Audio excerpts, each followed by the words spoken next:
I started ballet when I was 4 years old as a dancer who was also in the professional environment. I found it was quite intimidating, quite scary.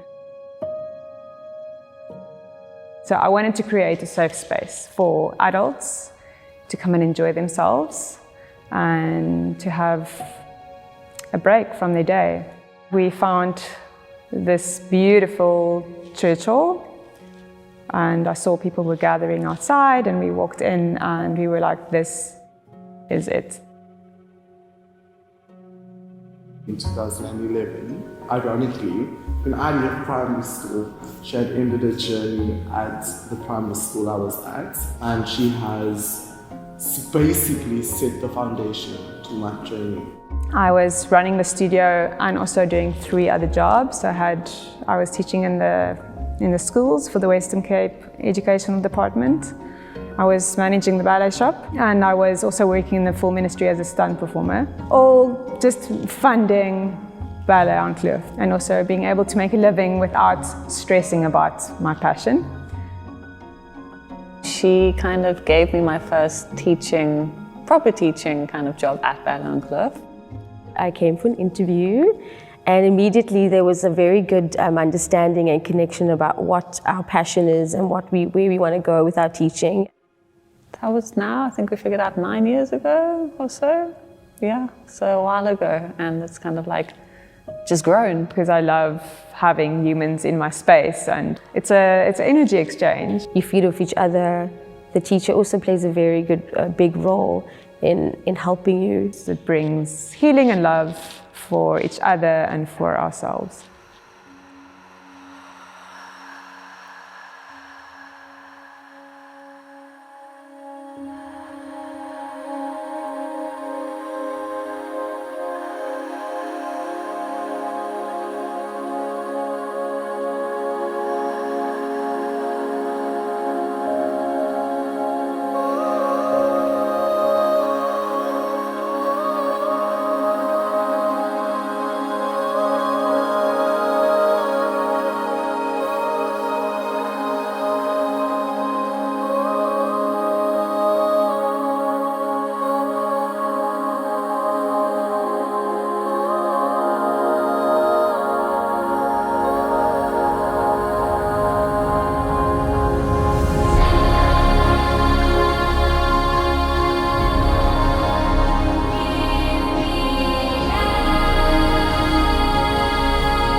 So when I come here, I feel happy, and I feel like I'm instilling what I've learned in the dancers and the students that come to me.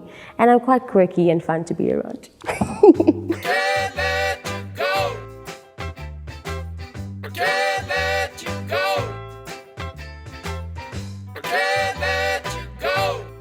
You're only as young as your spine, and that just sticks with me every single day. I've always been a bit scared of ballet because it's always like in my head, it's always been like upright, skinny, very skinny ballerinas. People underestimate how much just emotion you can release through movement. I'm sitting working all day at a bench or at a computer.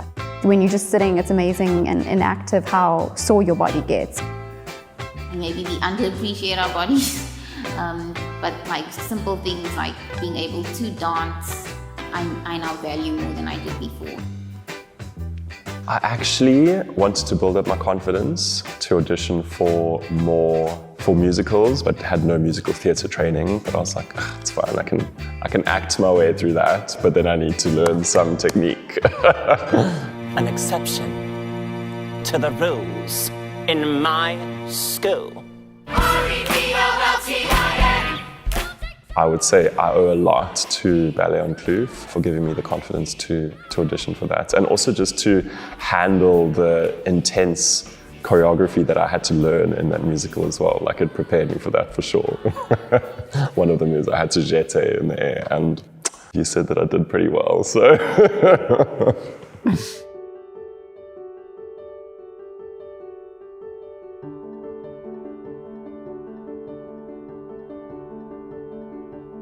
I can't believe that there's a stigma about men not dancing. Some of them haven't done ballet before. So for them to be enjoying what they're doing and also learning at the same time, and I see that, such a happy feeling. It's not about me, it's about them, you know. The reception that I received from teachers was absolutely what a guy needs. It's really difficult for a guy coming into a studio and speaking to them about taking ballet classes, because it's a thing in South Africa that if you're involved with ballet, there's all the things attached to it. It's not just somebody wanting to partake in an art form and the exercise that it involves.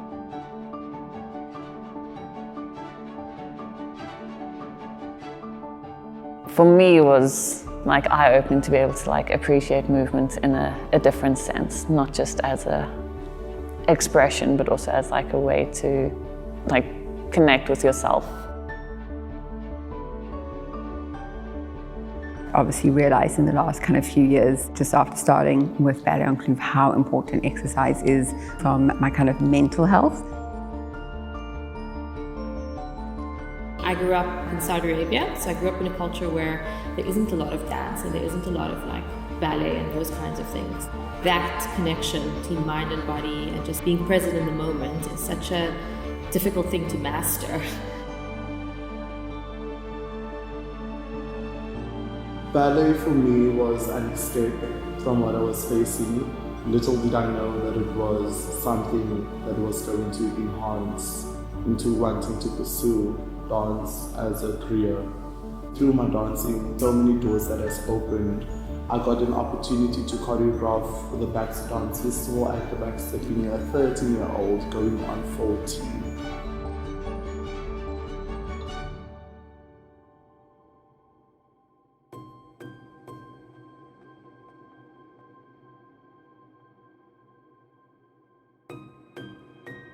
My feelings toward my body's changed because as an actress, like, it's been a tough road, I'm not gonna lie. It's really hard, and women in my industry, we're extremely hard on ourselves. Many of us come from eating disorders and from very difficult times. I was not built like a dancer, but I loved to dance. Not always, I had wonderful memories, but also some really harsh, difficult memories. It was a very rigid environment when I grew up. There wasn't really space to be any kind of dancer.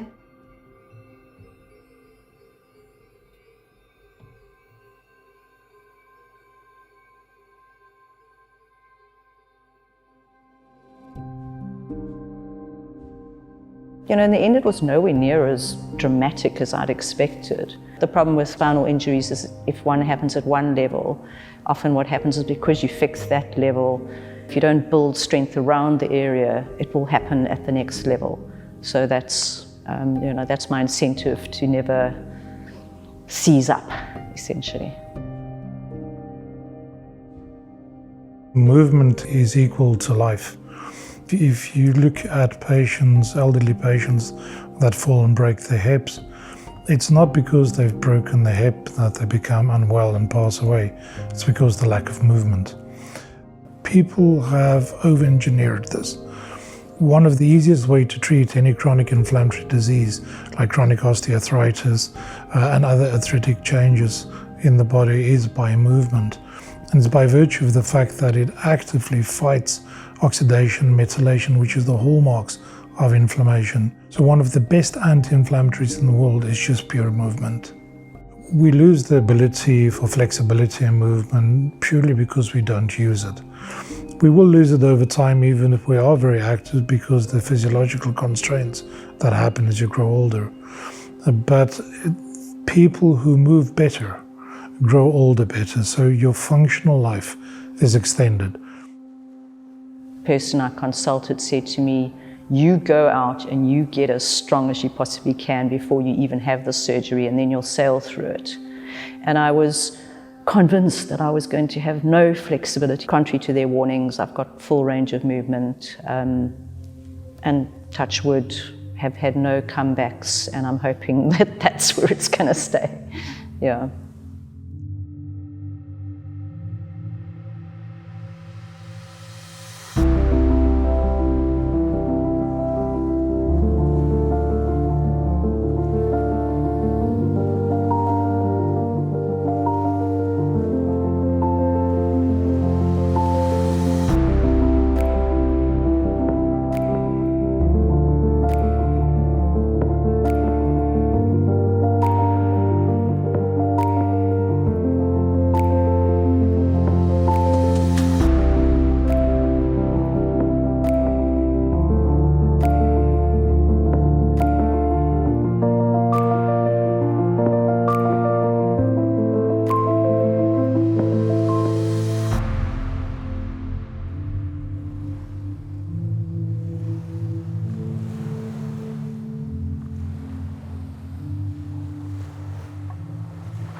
It's inevitable to have obstacles if you start something.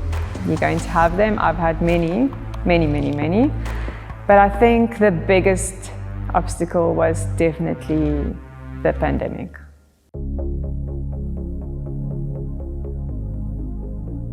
We were on such a roll in 2019. It was going really well. We've had such a beautiful community, and it was asking for more, and I loved collaborating with other teachers, bringing more movement to the space, and it was so part of everyone's life. And then suddenly lockdown happened, and we all were just like upside down and locked in our houses. I thrive on momentum, and we had momentum going, and suddenly just the whole world went crashing down. Everyone cares not just about their own keeping moving, but I think everyone who was part of the studio cared about keeping the studio going. And one of my students, Roxanne, she phoned me and she's like, well, this is happening. We'll all help you with the online platform. Like, let's all work at it together. That kept me going. It was so incredible to see that everyone just logged on. It was something that they were looking forward to. I just always had faith that Sne would lead us through it, and that we'd be able to keep going, and we have. Sne, my amazing boss lady.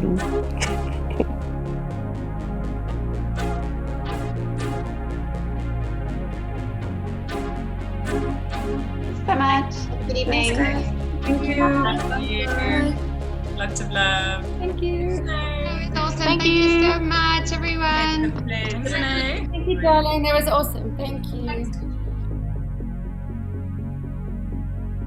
I build relationships with people, and not seeing them again because their work life has changed. It saddens me. You know, it's to not be able to do something that you love. You know, it's like, then what's the purpose?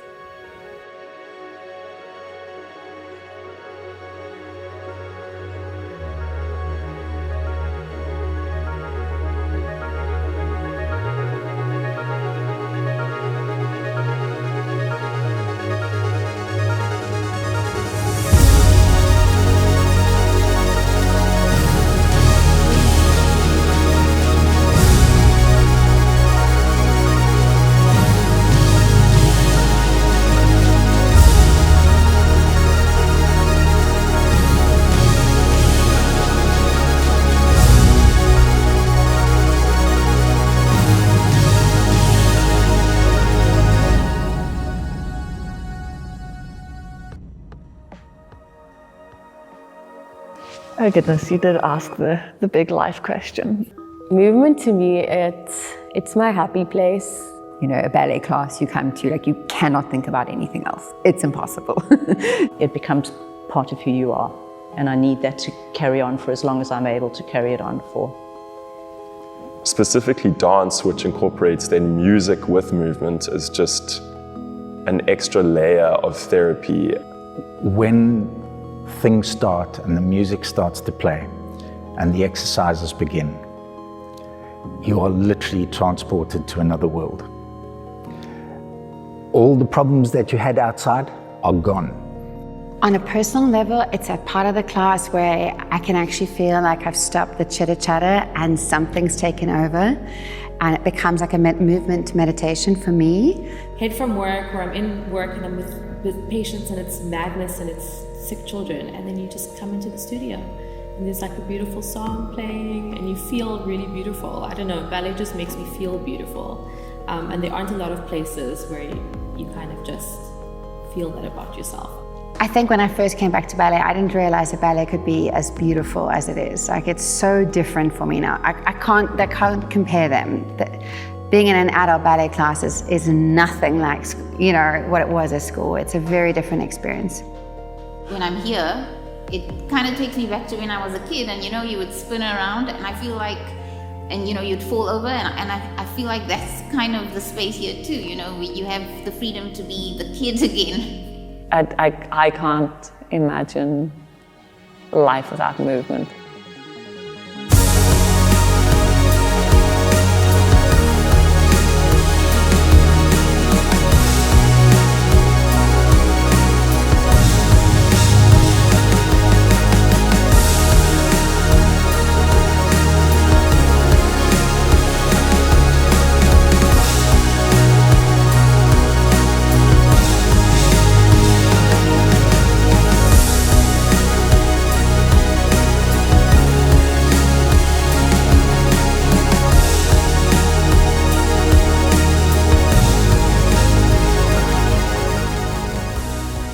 If we stop moving, it's like we're almost like stopping living. Like, movement is our way to express ourselves and to move forward in life. But movement is also like our art. It's like who we are. It's how we speak.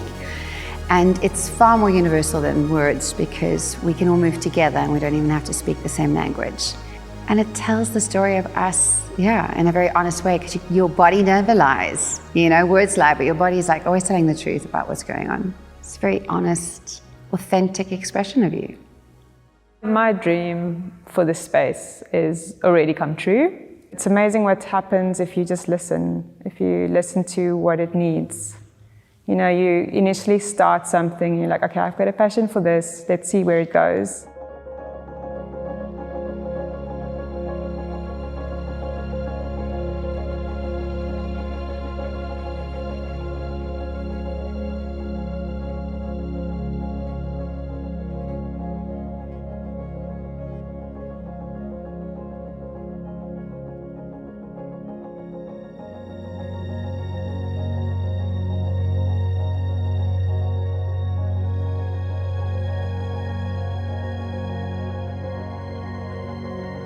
Ballet on Kloof has always been like about community, and it's not just go, dance, leave. So I was very surprised when I saw how social this space is. I think definitely the social aspect. I've made some really, really amazing friends. It's a small community, but it thrives, and anybody who's in it, myself included, thrive. So I thrive creatively, I thrive as a human, so it feeds me. This is the thing that brightens up my day, and I think it's also just the space that's been created here. Like, I feel free, you know, there's like a freedom in this space where I can really just let go after a long day, and just also connect with other people doing the same thing. When I say when that music starts, you've got to be there and experience it.